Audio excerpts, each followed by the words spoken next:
Olá, eu sou Max Leandra Silva, curso de licenciatura em História pelo Centro Universitário Internacional Uninter. Meu RU é o 952171. O meu tutor é Natalino de Souza Breves. Estou fazendo o meu segundo estágio supervisionado docência no ensino médio.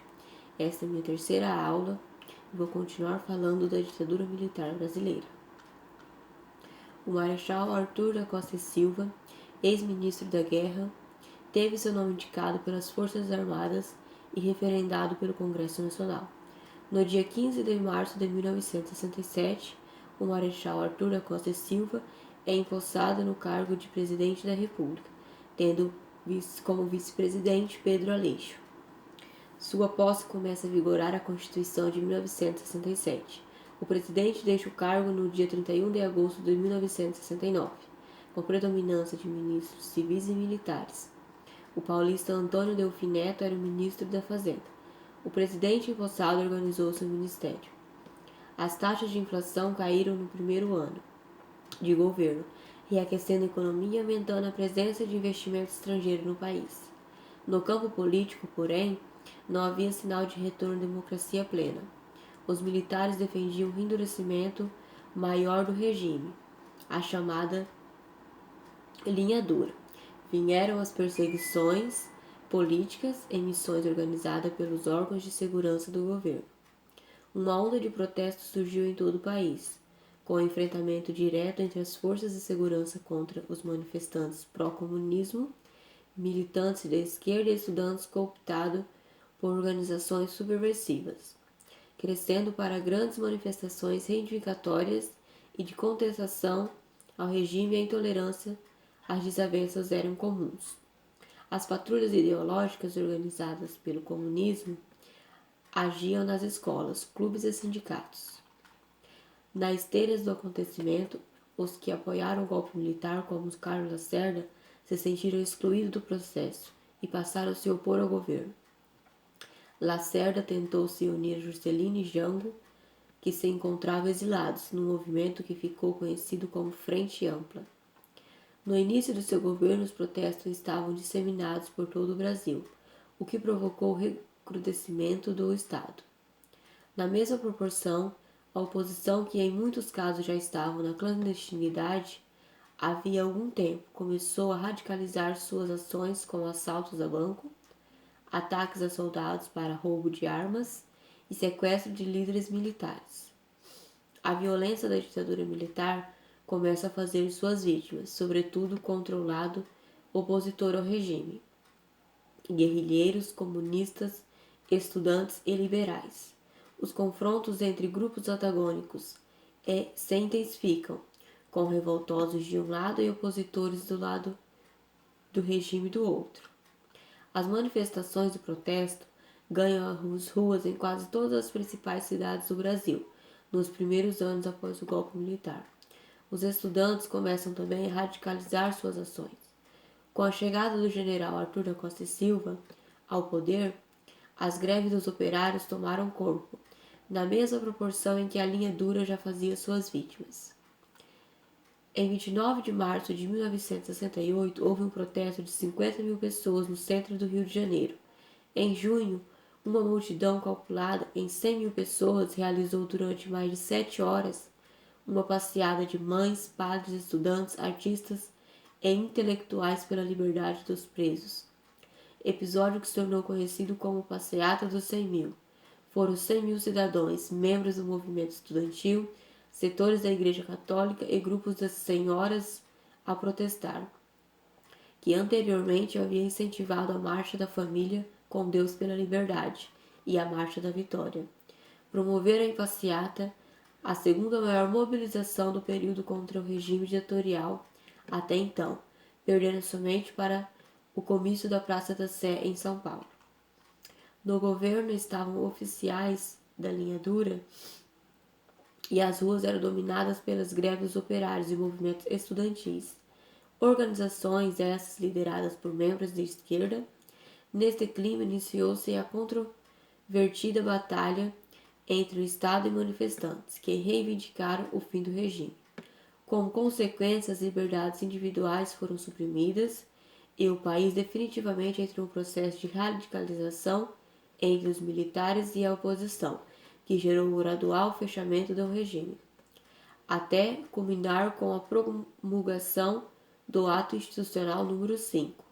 O ato dava ao presidente, entre outras prerrogativas extraordinárias, o poder de cassar mandatos de políticos, de fechar o Congresso, suspender o Instituto de Habeas Corpus, impor censura prévia à imprensa, às artes e espetáculos, aposentar compulsoriamente professores universitários e prender dissidentes. Enfim, tudo o que fosse necessário para apagar qualquer vestígio de oposição ao governo. No dia 28 de agosto de 1969, o presidente Costa e Silva é acometido por trombose grave. Devido à doença, no dia 31 de agosto de 69, uma junta militar substituiu o presidente da República e se confirmou no poder, para evitar que o vice-presidente Pedro Aleixo assumisse, pois esse se opusera à implantação do AI-5. Sendo o único voto contrário na reunião de Conselho de Segurança Nacional, que decidiu pela promulgação do Ato Institucional número 5. A junta militar era composta pelos ministros do Exército Aulério de Lira Tavares, Força Aérea Márcio de Souza Melo e Marinha Augusto Ramon Rademacher. No dia 1º de setembro de 69, o Ato Institucional 12 foi baixado informando a nação brasileira o afastamento do presidente e o controle do governo do Brasil pelos ministros militares. No dia 30 de outubro de 1969, o general Emílio Garrastazu Médici assumiu a presidência da República, sendo o terceiro general a ocupar o cargo. Inicialmente consolidou a comunidade de informações, interligando todos os escritórios ligados à CNI. Segundo a imprensa, o combate à esquerda se intensificou com o início da Guerra Suja. A repressão aos movimentos de esquerda se intensificou. Todos os aparelhos de Estado estavam interligados e funcionando a plena potência. Os sistemas de vigilância também estavam coordenados e liderados por profissionais treinados nos Estados Unidos. Logo no início do governo começou a propagação da propaganda institucional, visando a elevação do moral da população. Slogans eram fartamente distribuídos e divulgados a todo instante em todos os meios de comunicação. Músicas de apelo cívico eram divulgadas diariamente. A que mais fixou no inconsciente coletivo foi a música intitulada Este é um País que Vai para a Frente. Frases de efeito também eram divulgadas e decalques distribuídos em todas as escolas infantis.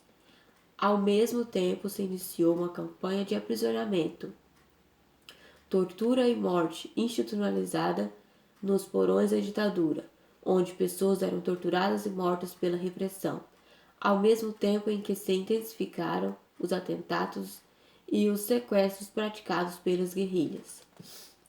Entre alguns programas de desenvolvimento social que surgiram neste governo estão Programa de Redistribuição de Terras e de Estímulo à Agroindústria do Norte e Nordeste, Proterra, 1971. Programa Especial para o Vale do São Francisco, Provale, 1972. Programa de Polos Agropecuários e Agrominerais da Amazônia, Polo Amazônia, 1974. E o Programa de Desenvolvimento das Áreas Integradas do Nordeste, Polo Nordeste, 1974.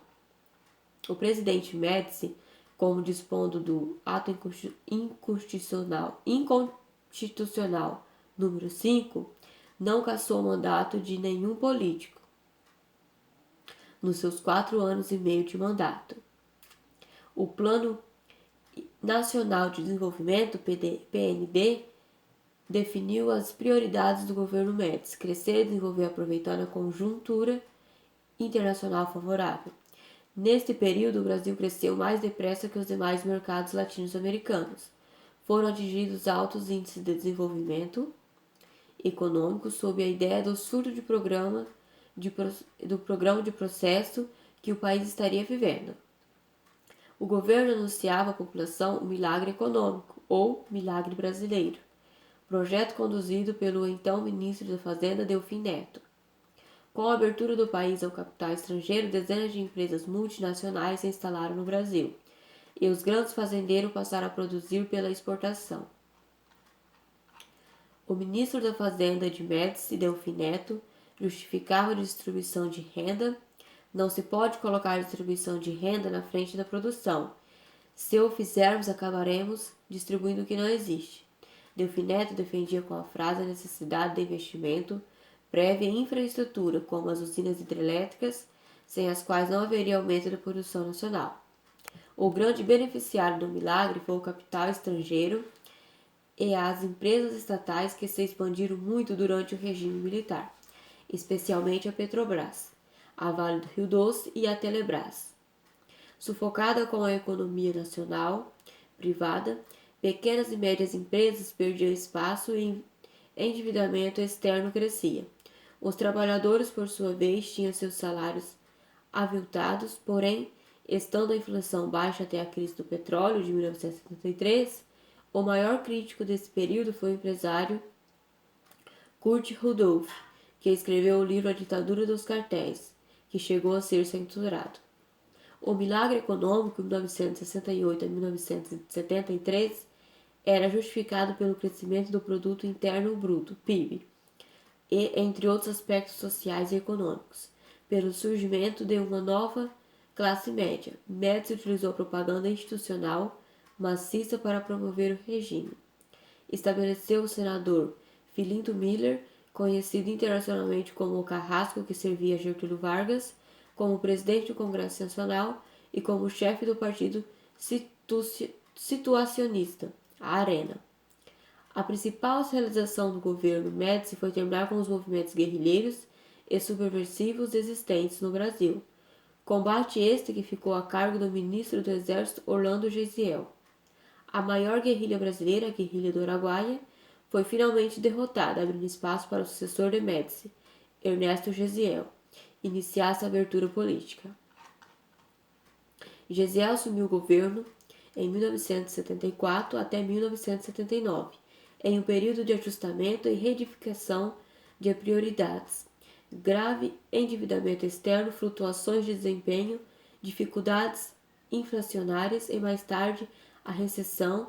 O milagre econômico chegava ao fim. Segundo analistas econômicos, o crescimento da dívida externa, mais a alta dos juros internacionais associados à alta dos preços do petróleo após a guerra do Yom Kippur no Oriente Médio, somaram-se ao desequilíbrio do balanço de pagamentos brasileiro. Consequentemente, houve o aumento da inflação e da dívida externa. Com esses fatores, o crescimento econômico, que era baseado no endividamento externo, começou a ficar cada vez mais caro para a nação brasileira. Apesar dos sinais de crise, o ciclo de expansão econômica, iniciado em meados de 1969, não foi interrompido, os incentivos a projetos e programas oficiais permaneceram a grandes obras continuarem alimentadas pelo crescimento do endividamento, como a ponte Rio-Niterói, necessária para a fusão dos estados do Rio de Janeiro e da Guanabara, que cedeu em 1975, a Transamazônica e as grandes hidrelétricas Tucuruí, Itaipu e etc. Também é de Ernesto Geisel o projeto de lei que cria o estado do Mato Grosso do Sul, entre 1977 e 1979.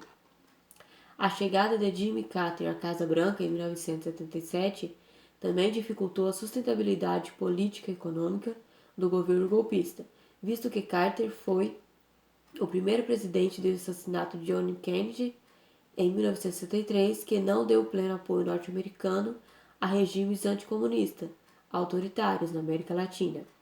Durante o governo Geisel, o Brasil foi um dos primeiros países a reconhecer a independência da Angola e Moçambique, que se tornaram logo após a independência países socialistas. Bom, essa foi a nossa aula de hoje. Espero que tenham gostado e até a próxima.